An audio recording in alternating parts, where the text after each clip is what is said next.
Président du Faso, président de la Confédération AES, accorde un entretien à la presse nationale et internationale. L'implémentation des projets structurels de la RPP, la conduite de la destinée des peuples de l'AES et le regard du capitaine Ibrahim Traoré sur l'Afrique et le monde sont les grands sujets qui vont jalonner cet entretien. Bonsoir, Monsieur le Président. Bonsoir.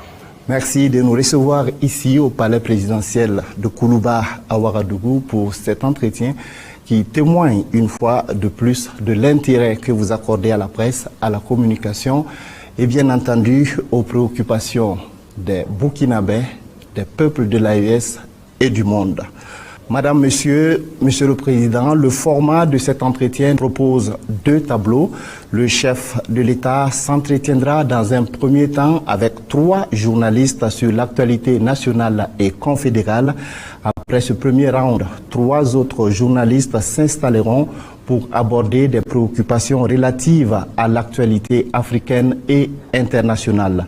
Monsieur le Président, le premier groupe est déjà installé. Il est composé de Nadège Yamego des éditions Sidoya, de Salif Sanogo de la télévision AES, rebaptisé donc Tafouk TV, et de Lassina Yao de Grinzinger Studio, un média allemand. Alors, ils vont échanger avec vous, Monsieur le Président, sur 4 thématiques, à savoir défense et sécurité, politique et société, économie et développement, et bien entendu, l'actualité confédérale. Bonsoir, chers confrères. Alors, on démarre avec le volet défense et sécurité.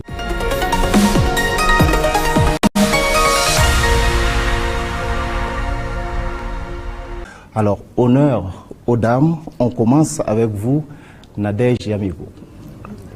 Bonsoir, Excellence. Bonsoir. Alors, Excellence, quel bilan pouvez-vous faire en termes de reconquête du territoire national? En termes de reconquête, aujourd'hui, nous pouvons dire que l'initiative est nôtre. Ça, c'est le volet le plus important. Pendant plusieurs années, depuis le début de cette guerre, nous avons été attentistes et l'ennemi qui donnait le rythme de la manœuvre. Et le changement, donc, cette bascule, le fait qu'on ait repris l'initiative de la manœuvre, c'est très important. Et pour pouvoir reprendre l'initiative de la manœuvre, il a fallu donc beaucoup d'efforts en termes de recrutement, d'équipement, mais surtout de formation. Parce qu'une chose aussi est très importante, aujourd'hui personne ne connaît notre armée, si je peux le dire à l'international, personne ne maîtrise notre armée. Nous avons